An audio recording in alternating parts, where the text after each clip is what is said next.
So now we're up to the third principle of investing. That's diversification and rebalancing. Now everybody's heard the old adage, don't put all your eggs in one basket. So they know they need to diversify.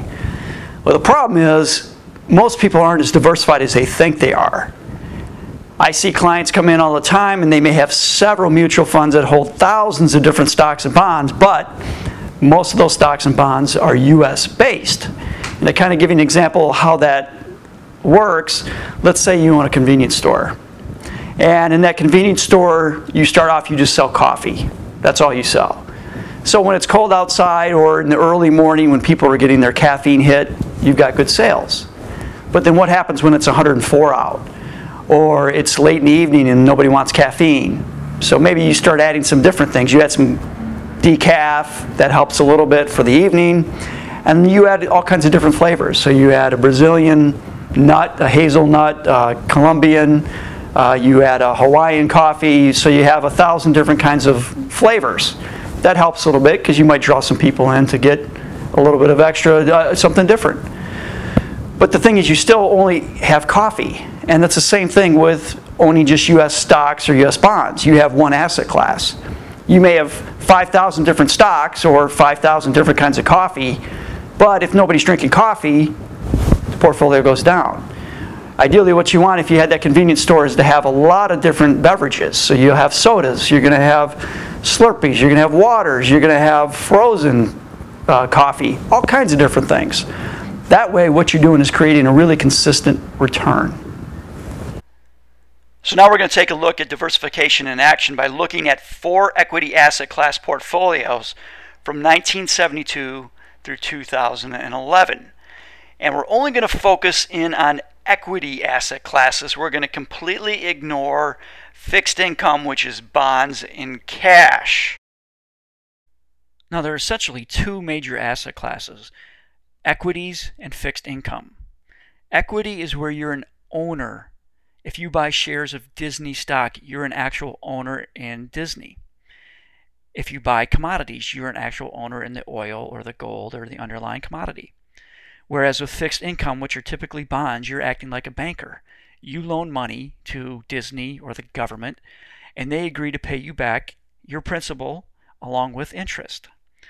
Now, fixed income is typically less volatile than equities. When you own something, it can typically be much more volatile and up and down movements. So what I'm going to do is show you the importance of diversification by just focusing on equities. We're going to ignore fixed income right now. But I'll be able to show you that even with volatile asset classes like equities, that diversification and rebalancing is essential. So looking at 4 equity asset class portfolios, again, equities being the more volatile asset classes, from 72 through 2011. So we created Portfolio A, which is 100% US stocks, Portfolio B, 100% international, Portfolio C is real estate securities called real estate investment trusts. These are commercial properties, not homes. And then Portfolio D is 100% commodities. So this is ownership in oil, gas, grains, livestock, precious metals, industrial metals, things like that. So along the bottom axis, as you move from right to left, that's a measurement of volatility, which is measured by the standard deviation. So commodities was the most volatile of the asset classes over this roughly 30-year period, or 40-year period, I should say. Along the y-axis, you have return. So the higher up we go, the further up we go, the higher the return. So real estate securities from 72 to 2011 was the best performing asset class. So what we're going to do now is show you how we go from having these individual portfolios of just one asset class and start to diversify along with the rebalancing. So again, everybody knows diversification helps reduce risk, but when it's coupled with an annual rebalance, you actually can increase your return. And all we mean by rebalancing is coming back to your original allocation. So for instance, let's say you have just 2 holdings, and you can put 50% in one and 50% in the other.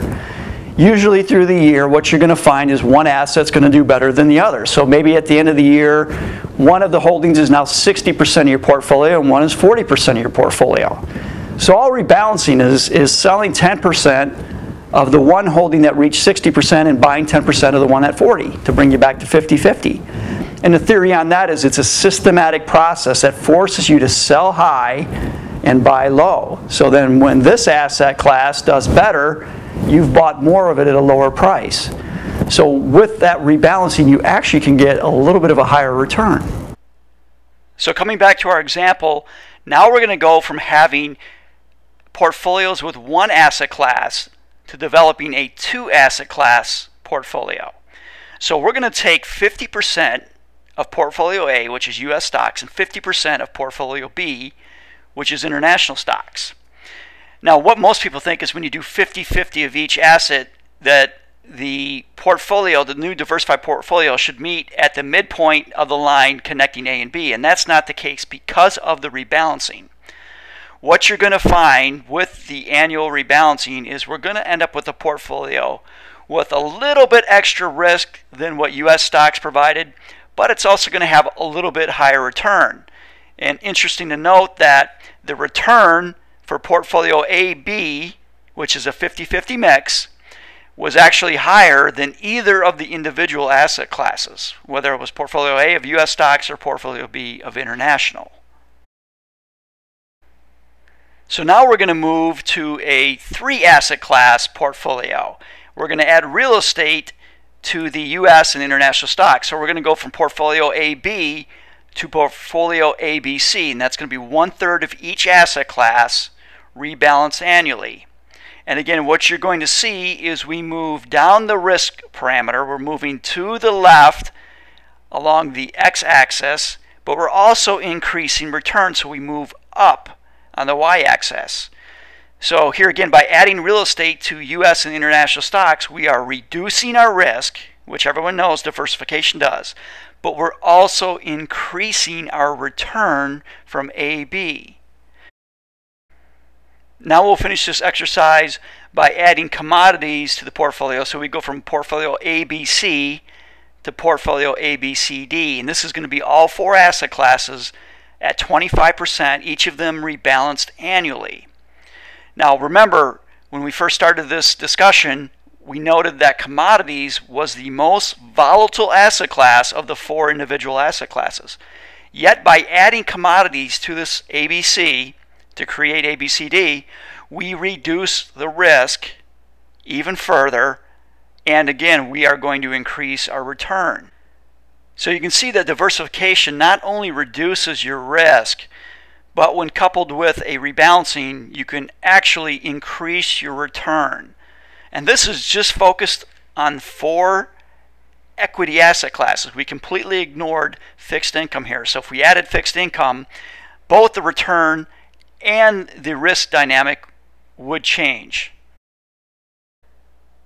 To put things in perspective a little bit, what we're looking at here is the 5 worst years from 72 through 2011 for each of the four individual asset classes, as well as portfolio ABCD, which was 25% of each, rebalanced annually. So as you can see, 2008 was brutal for anything. Any investor in any asset class got hammered. Even the diversified portfolio is down 41%. But what you can see is for the other years, the diversified portfolio provided a lot of shelter. The worst year beyond 2008 for the diversified portfolio was only down 12%, which is better than pretty much any of the individual asset classes for any of their 5 worst years. And you can see for a couple others, we're looking at down 7, down 5, down 3. So this provides a much better risk dynamic and return dynamic with diversification and the rebalancing. So let's bring this theory to the real world. And we're going to look at the average American allocation. Now usually when somebody comes into my office for a portfolio review or just to look at things, typically they're going to have mostly US stocks and US bonds in their portfolio. Here's an example of a retiree or somebody nearing retirement who has 60% in equities and 40% in bonds. So we're going to look at fixed income here again. Now, what I find is they have almost everything in US stocks and bonds, and a lot of that in large US companies like GE or Disney or Exxon. They have a little bit in small company stocks, and they might have just a smidge, maybe 10% to international. But that's really not diversification, as this example showed you. When you have a majority of your assets in US-based investments, then you're really tied to one asset class.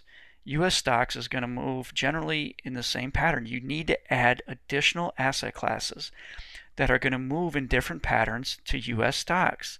Now, international stocks do that, but they don't do it as much as, say, commodities or the real estate securities. So you really have to look at adding asset classes that move in different patterns.